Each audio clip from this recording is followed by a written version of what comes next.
really aimed at adding some value to SME owners and leaders who are contemplating life beyond this really weird year of 2020, thinking about how they can save time, save money, and save stress and headache in 2021 as they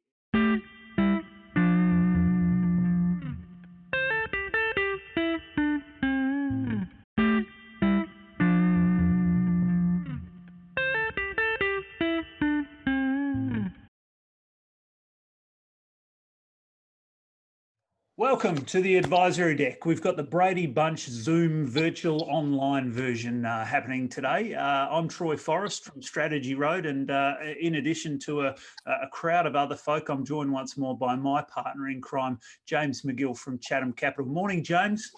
Good morning, Troy.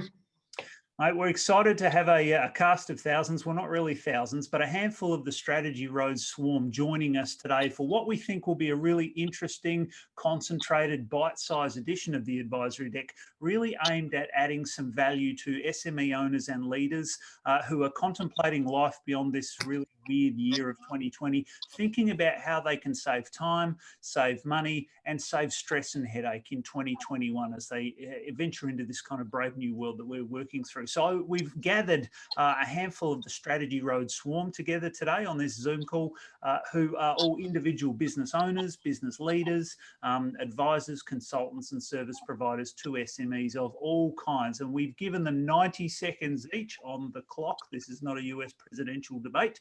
And they're going to share with us one tip from their expertise domain that they think is really pertinent and valuable to you as an SME owner or leader.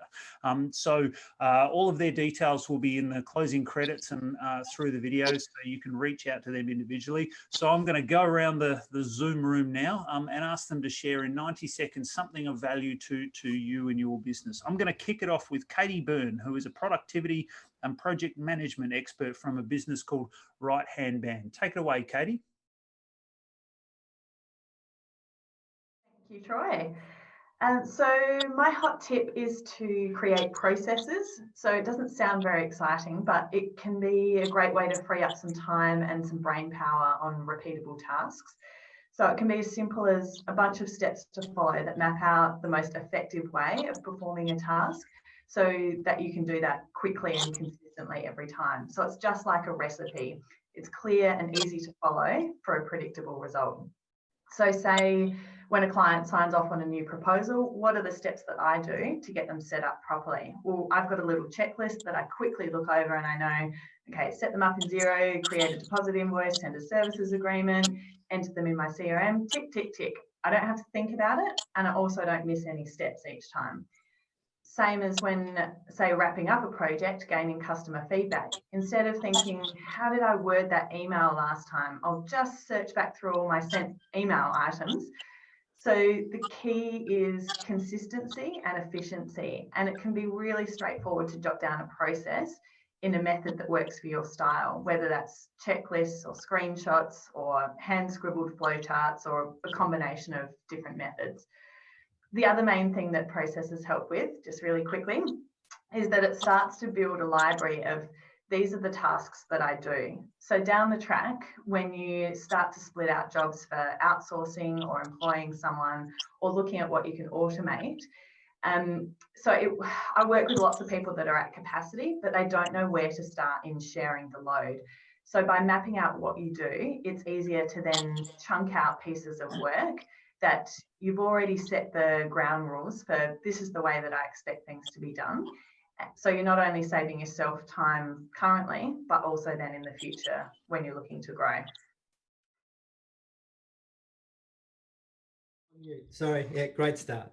I'm going to follow on from Katie. That was pretty gold. I think the government is throwing money at us at the moment to employ, to kickstart the economy. And I think that an SME should be looking first to automate before they employ. I'm not against employment. I'm totally pro-employment. However, I think there are questions that a business owner needs to ask and answer them truthfully.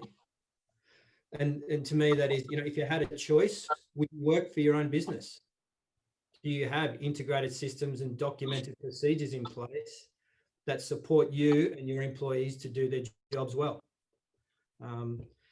Is the person you're looking to employ adding value? or are they fixing a problem that could be solved with technology? And finally, you know, if you did employ a person, do you feel confident that if you chose the candidate to work with you, that they would want to stay for 5 or 10 years and help you achieve your goal? So I think if you can't positively answer these questions, then I think it's important that you spend a little bit of time considering technology options, and then move forward with employment post that. Actually, mine kind of flows on quite well from that. So my first tip is to outsource what isn't in your zone of genius. So make sure you head to Katie and Scott to make sure you're ready to do that. Be it bookkeeping, copywriting, system making. Create a team around you of people that you trust to help you achieve what you want to do. For social media, which is obviously my genius zone, Canva Pro is definitely one of the best things that I've ever invested in. I have also saved $2,000 for not needing Hootsuite because it now helps me schedule to LinkedIn and Twitter and Pinterest. Plus I make professional graphics and reports and presentations.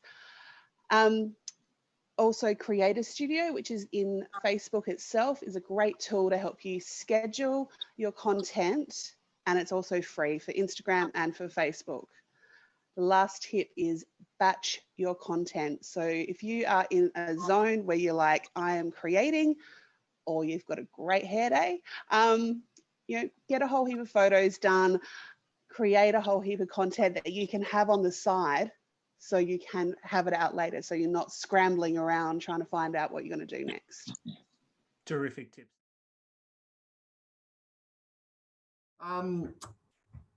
What I get involved with is not only the process of placement of insurance and risk transfer, we also get heavily involved in the claims process, and that can be very time consuming for people, especially with long-term claims. And I've had several of those this year.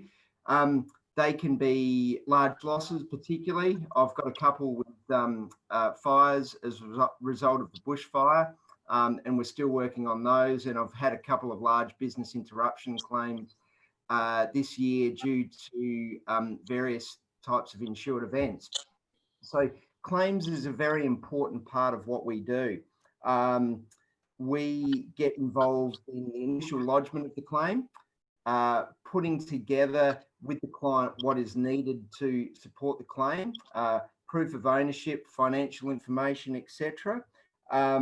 Defining to the client what is actually going to be a reasonable and expected outcome for them, auditing the whole claim as we go through to make sure loss adjusters, claims experts, accountants and so forth are providing the right answers for what we need to finalise the matter. Finally, if there is a dispute resolution process, we can take the client through the entire process of talking with the insurer, going through their internal dispute resolution process, and also potentially taking the matter to AFCA, which is the Australian Financial Complaints Authority, which we've done. I'm glad there's only 4 people who've gone before me because they've all said things that I was planning on saying. So we're all on the same page. When we're talking about saving money and avoiding headaches, I take a long-term view about your business, concentrating on the things that you can achieve, and importantly, the things that don't hurt your business in the long run. We see too many decisions, too many changes made that people don't fully understand. One of my favourite quotes is from a bloke called Walter Deming. He says that change is not necessary, but survival is not mandatory. And I see so many people changing things, looking at their expenses, looking at their sales channels, and not really fully understanding what they're actually changing. You get rid of a salesperson to save some money, you end up working flat out, traveling around the country and not actually following up on the leads that you get. You pursue a savings initiative, whether it's a phone bill, whether it's fuel costs, and you don't fully understand it, you don't understand the long-term impact on your business.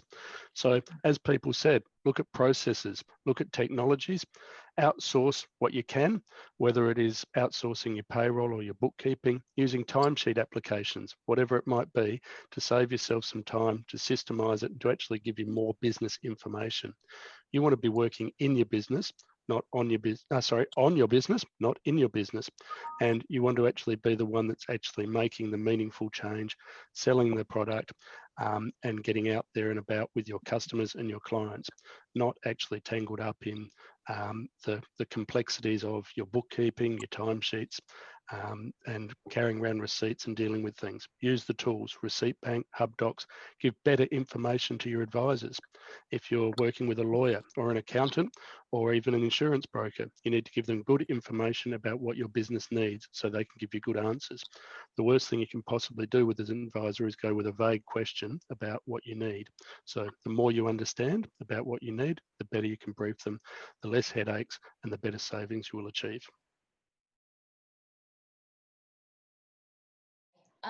Yeah, I'm just going to talk about today being prepared for your business finance and some of the things to be thinking about when you're looking to apply for business finance. So first up, make sure you've got a cash flow forecast in place. How much funding do you need? Have all this ready before you go to lenders. Consider what type of funding you do require. Are you looking at unsecured or secured funding, overdraft or equipment finance? All of those things have different needs within your business. Do you approach your lenders well ahead of time? Show them your plans, finances, projections, that sort of thing. Banking and lending is a pretty slow process at the moment, so be prepared to wait for answers and outcomes. So give yourself plenty of time. Don't present a fairy tale. Be realistic with your projections and expectations. Bankers know a fairy tale when they see one. Build a relationship with your banker. You never know when you might need them in your corner, and invite your banker to come and see your business. That's a really important part of the relationship going forward. Provide information that's accurate and up to date. And if your application does fail, ask them why, so that you've got the information that you need to rectify the issues that are within that the bank might be seeing with your particular application. So ask questions about the application. Be well prepared for your bank interview. You are part of the risk assessment. So go in there in an organised frame of mind and understanding what it is that you're wanting from your lender and banker. Understand the terms and conditions of your contract when you have it, and know when your interest payments are due and your fees are due, and any compliance requirements that the bank might give you. Make sure that you have them already when the time is necessary. Well, when they're due to be given. I want to help people save some money by buying better and negotiating better deals. In this competitive environment, more than ever, suppliers want to keep you as their customer. We all know the old adage, it costs 6 times as much to win a customer as to retain one. And particularly in COVID, this has never been truer. So I want to focus on a couple of generic costs that we all incur, both in business and personally, where I can help you save a few dollars. And I want to share a simple conversation that you can have with each of your suppliers that I guarantee will save you hundreds, if not thousands of dollars right off the bat. Let's start with your bank. Let's face it, you've given them plenty of your money over the years. And it's simple as this. Just get on the phone to them and ask whoever answers, "Hi, I'm John," whoever you are. "Can you put me through to whoever sets our rates, please?" Once you get through to them, "Hi there, I'm Mike. We've been banking with you for 20 years now. We've been loyal to you for a long time. We'd like to think you do the right thing by us and honour that loyalty. I've noticed all your competitors are offering super competitive rates, way better than we're paying with you at the moment. But frankly, I couldn't be bothered changing if we don't have to. So I'd appreciate if you could review the terms of the deal we're on with you currently and come back to us to tell us what you can offer to make sure we're not a customer of yours for another 20 years. Once you've had that conversation, why not hop on the phone to your power company? Then why not hop on the phone to your telephone company? Then why not hop on the phone to anyone you're spending a lot of money with and you've been loyal to for a while now? I promise you'll be pleasantly surprised at the results. And you'll think to yourself, why didn't they offer us that to begin with? The answer's simple, because the squeaky wheel gets the oil. You don't ask, you don't get. So I just want you to learn to ask, okay? Because as a customer spending good money with people, you're entitled to get something in return. That's it from me. Fantastic. Thank you so much, Mike. And thank you so much to everyone. Just an absolute treasure trove of gold in there. I might throw over to James, and James, get your thoughts. What kind of bubbled to the surface out of their common themes or standout sort of points as we try and offer some value to SME owners and leaders to save them time, save them money, and save them headaches moving into 2021? Thanks, Troy. I've actually added a couple of things to my to-do list as well after sort of that 10-minute machine gun approach to saving money and being more efficient. A couple of things stood out, and I think I'll touch on one which Mike just spoke about, and that fundamental idea from a business perspective that a dollar saved is better than a dollar earned, and that's kind of what we're talking about here. That there are a number of things you can do which can make your business maybe more efficient. And that is always easier to do that if rather than trying to find new sales. But flipping on from that, was a comment that Tim Siebert spoke about, and that's the other fundamental business philosophy around do no harm. And I think the dollar saved, dollar earned is important, but you don't want to save money if it puts your staff or your customers, your business at risk. Because there's a couple of things there which are guiding principles. What I would do, and I think this would be quite useful for someone if they're in a small team, sole trader, I'll go back and watch this video again. I think there's a lot of information squeezed into a very short space of time, and it's probably easy to miss something as we went from one presenter to the next. So I'll watch it again, and if you're a sole trader and you don't have an advisory board, don't have a team, then and you have some questions, I'd reach out to some of the members of the Swarm who spoke this morning and just ask them to follow up and expand on their ideas. I'm sure they'd be happy to do that. If you have a team though, whether your team is your external accountant or advisory board or your sales team, whatever it might be, I'd actually think about sitting down and watching this video with them and say, look, are there things that you're aware of as part of our company and our team that you're inspired by that you've just heard that we could talk about doing in this company? And if you couch that in the sense of do no harm, but also a dollar saved is better than a dollar earned, you might be really surprised by what you could do, what you could achieve in a really short space of time within your own business that might take a bit of pressure off your margins and set you up for a good 2021 with some really simple ideas of saving money. And that might be a conversation worth having with your team. Often the opportunities are right in front of you and your team know them and you don't. So that's probably the biggest takeaway I would suggest people do.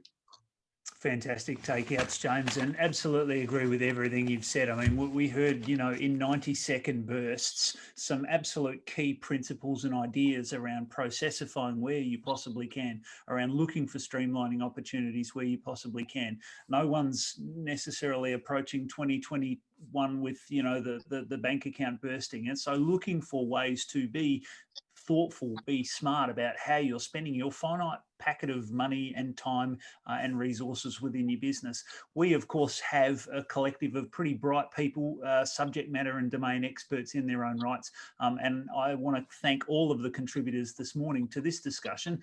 All of them are great people to have in your corner as you try and navigate the tricky terrain of the years ahead. And so if you want any or all of them to sit on your advisory deck, please reach out. Their details are in the credits. Of course, James and my details are down the bottom. We have these kind of conversations on a regular basis with small to mid-sized businesses as well. Check out all of these people and their contact details. Thank you all for your contributions this morning. We wish you every success in 2021, and thanks for being on the advisory deck.